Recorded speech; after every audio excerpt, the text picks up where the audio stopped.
Ndi n'iteka n'umunezero ndasubiye kugusuhuza nkuhakaze nshuti mukunzi wacu wowe ubandanya kubana natwe ngaha kuri ino mboneshakure igushikiriza amakuru, inkuru kumwe n'ibiganiro bigezweho biriko biravugwa irya n'ino mu gihugu c'u Burundi ndetse no hakurya y'imbibe z'igihugu c'u Burundi mu yandi makungu.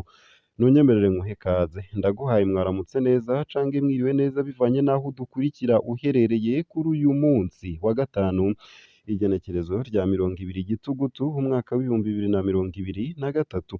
Wowe udukurikira uri mu gihugu c'u Burundi nunyemerere nkuhe kaze nanakwipfuriza kubandanya uraroranirwa, ndetse yewe nawe udukurikira uri hakurya y'imbibe z'igihugu c'u Burundi mu bihugu bibanyi nk'igihugu c'u Rwanda, igihugu ca Repubulika Iharanira Rusangi ya Kongo, igihugu c'u Buganda, igihugu ca Tanzania ndetse na Kenya. Mwese ndabakengurukiye cane ngaha kuri ino mboneshakure imwe rudende ibatohoreza amakuru, ibiganiro kumwe n'inkuru biba biriko biravugwa irya n'ino mu bisata bitandukanye, hama ikabibashikiriza mu buryo butosoye kandi butomoye kamwe ku kandi.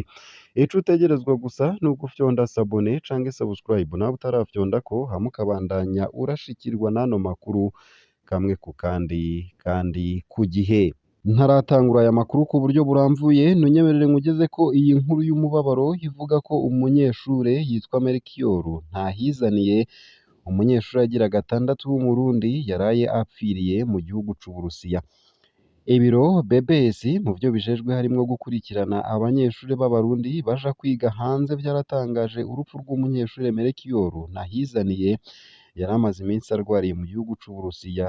Uwo munyeshure akaba yapfuye ku wa 15 Gitugutu 2023, ariko indwara yamuhitanye ikaba itamenyeshejwe gushika ubu.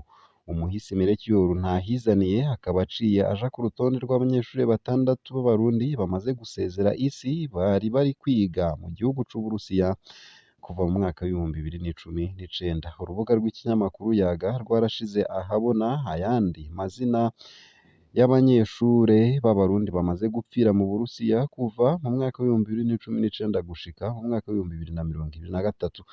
Abo nabo akaba ari Prosper Harerimana wapfuye mu mwaka w'ibihumbi 2019, Egide Nkengurutse wapfuye mu mwaka w'ibihumbi 2020, Jolivet Makoroka wapfuye mu mwaka w'ibihumbi 2020, Prosper Hitimana wapfuye mu mwaka w'ibihumbi 2021, Saratieri Ndayiziga wapfuye mu mwaka w'ibihumbi 2021, ndetse na Melchior Ntahizaniye wapfuye mu mwaka w'ibihumbi 2023. Imana ibahe iruhuko ridashira. Nayo kandi Marie Immaculée Ntacobakimvuna yagenywe kurongora ivy'imfatakibanza seneri, avuga ko imisore hicungera ingoro y'uwo mugambwe yarayibabujije kugira inama. Umushingamateka Marie Immaculée Ntacobakimvuna aheruka kugenwa na bamwe mu banywanyi b'umugambwe seneri ngo arongore ivy'imfatakibanza uwo mugambwe, avuga ko we nabo bari kumwe babujijwe kuri uyu wa kabiri kugirira inama mu ngoro y'uwo mugambwe iri mu gisagara ca Bujumbura muri karitiye ya Mutanga Nord. Nk'uko tubisanga mu rwandiko rwasohowe n'uwo mushingamateka, hasigura ko iyo nama itabaye kubera ko ngo hari imisore itazwi icungera iyo ngoro yazanywe na Agathon Rwasa yababujije. Muri urwo rwandiko kandi Marie Immaculée Ntacobakimvuna avuga ko Agathon Rwasa ari we ariko ababera intambamyi mu twigoro two kunga umugambwe umaze amezi 11 ibikorwa vyawo vyarahagaritswe. Mu kurangiza, uwo mushingamateka aragaruka ku makosha menshi bagiriza Agathon Rwasa, hari nayo yatumye bamuhagarika ku burongozi bwa seneri. Ayo makosha nayo ni kunyonyeza amatungo y'umugambwe, ukwihagira amatungo y'umugambwe ndetse n'ibindi. Aya makuru harabashimikiye ku ngingo nkuru zikurikira: ibinyagezwa kw'ipfungwa rya Kenny Claude Nduwimana na Medare Muhiza mu vyo bakurikiranwa ko harimwo gutyoza inzego. Umumenyeshamakuru Kenny Claude Nduwimana n'uwahoze ajejwe imigambi mu buserukizi bw'u Burundi Kinshasa, Medare Muhiza baragirizwa kwibisha uruyeri, gutyoza inzego ndetse na bamwe mu bazigize ku mbuga ntangazamakuru. Igipolisi kivuga ko carungitse amadosiye yabo mu butungane. Nubwo birukwa ariko umuvugizi w'ubushikiranganji mu vyo bujejwe harimwo umutekano yagirije abo bahoze begereye ubutegetsi bazwi cane mu gukwiragiza ubutumwa bucanishamwo, yaranse kubereka abamenyeshamakuru nk'izindi nkozi z'ikibi yerekanye. Iyo nkuru ku buryo buramvuye ni mu kanya mu buryo bw'idonido, ntuje kure. nayo kandi abana 4 barakubiswe n'inkuba. Iryo bara ryabaye ku muhingamo wo kuri uwu wa gatatu kuri rumwe mu mashengero yo mw'ikambi ya Nduta irimwo ndetse yewe n'impunzi z'Abarundi. Abagera kuri 21 nibo bakomeretse bikomeye. Iyo nkuru nayo ku buryo buramvuye ni mu kanya ntuje kure. Si ayo gusa, ayo hamwe n'ayandi ni mu kanya mu buryo bw'idonido, ukomeze ubane natwe. Nayo ntanguye ano makuru ku buryo buramvuye, womenya ko mu ntara ya Bujumbura hariko haravurwa cane ibinyegezwa kw'ipfungwa rya Kenny Claude Nduwimana ndetse na Medard Muhiza mu vyo bakurikiranwa ko harimwo gutyoza inzego. Umumenyeshamakuru Kenny Claude Nduwimana n'uwahoze ajejwe imigambi mu buserukizi bw'Uburundi Kinshasa Medard Muhiza baragirizwa kwibisha uruyeri, gutyoza inzego ndetse na bamwe mu bazigize ku mbuga ntangazamakuru. Igipolisi kivuga ko carungitse amadosiye yabo mu butungane. Nubwo biruko ariko umuvugizi w'ubushikiranganji mu vyo bujejwe harimwo umutekano yagirije abo bagabo begereye ubutegetsi bazwi cane mu gukwiragiza ubutumwa bucanishamwo yaranse kubereka abamenyeshamakuru nk'izindi nkozi z'ikibi yerekanye. Ivyo vyagirizwa abo banywanyi b'umugambwe CNDD-FDD vyatangajwe n'igipolisi c'u Burundi mu kiganiro umuvugizi w'ubushikiranganji bw'intwaro yo hagati n'umutekano yagirishije kuri uwu wa kabiri igenekerezo rya 17 Gitugutu 2023. Ico kiganiro cabereye mu nyubako z'ibiro vy'igendereza mu gisagara c'ubudandaji Bujumbura. Akarorero katanzwe n'ak'ubutumwa bwatanzwe ku mbuga hwaniro butanzwe na Medard Muhiza bwavuga ko uwurongoye ibiro bikuru vy'intwaramiheto z'u Burundi General Prime Niyongabo hapfungiwe icamaso ku kirimba c'umukuru w'igihugu.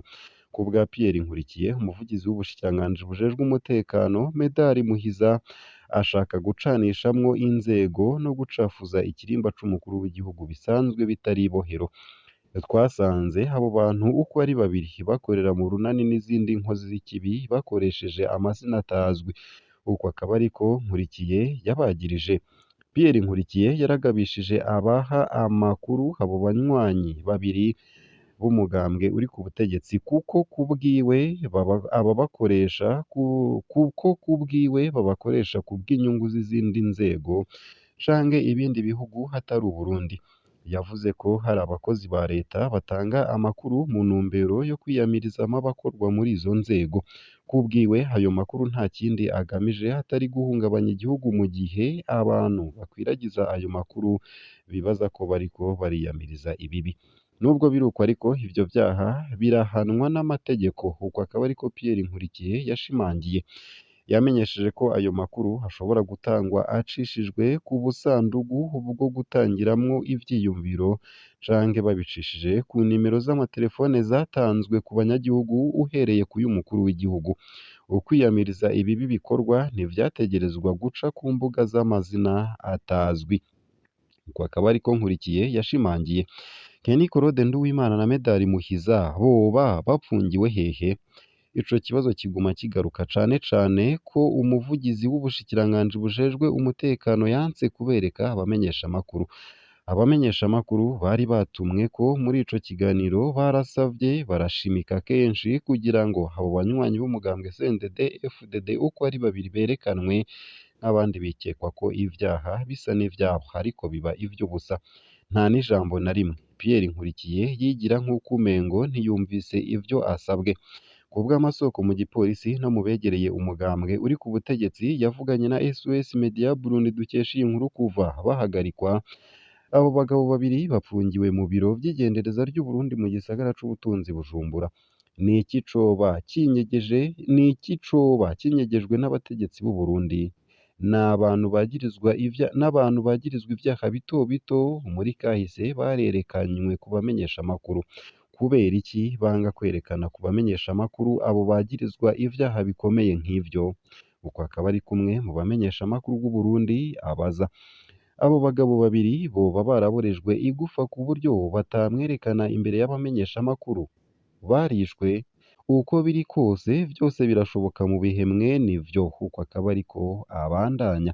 Mu Burundi abantu bapfunzwe n'igendereza barashobora kumara ikiringo kitazwi mu gasho. Pierre Nkurikiye ntiyavuze umunsi abo bagabo babiri begereye ubutegetsi bazwi nk'abakwiragiza ubutumwa bucanishamwo bazoshengezwa imbere y'umucamanza. Nayo mbandanije ano makuru kandi womenya ko induta mw'ikambi ihaye indaro impunzi mu gihugu ca Tanzania hari abana bane bakubiswe n'inkuba. Iryo bara ryabaye ku muhingamo wo kuri uyu wa gatatu kuri rumwe mu mashure yo mw'ikambi ya Nduta.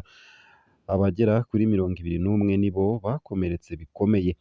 Imvura y'igihuhusi yaguye mw'ikambi ya Nduta kuri uyu wa gatatu yarahitanye abantu. Ishure shingiro ryitwa Kasimu Majaliwa ryo muri zone ya gatatu mu gisagara ca Cumi niryo ryakozweko cane. Iryo shure ryakubiswe n'inkuba. Abanyeshuri bashika 20 barakomeretse harimwo 4 baciye bapfira aho nyene. Abandi baciye bajanwa ku bitaro aho bariko baravurirwa.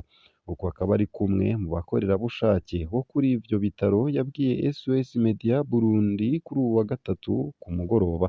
Ku bitaro co kimwe no kw'ishure wari umubabaro mwinshi ku bavyeyi no ku barezi. Vyemezwa n'impunzi. Amazu nayo nyene yarasambuwe n'iyo mvura y'igihuhusi. Impunzi zirasaba kuronswa ivyuma bikinga inkuba ku mashure kugira ngo birinde amasanganya. Ikambi ya Nduta womenya ko irimwo abarundi barenga 72,000. Impanuka nk'izo ntizakunda kwibonekeza.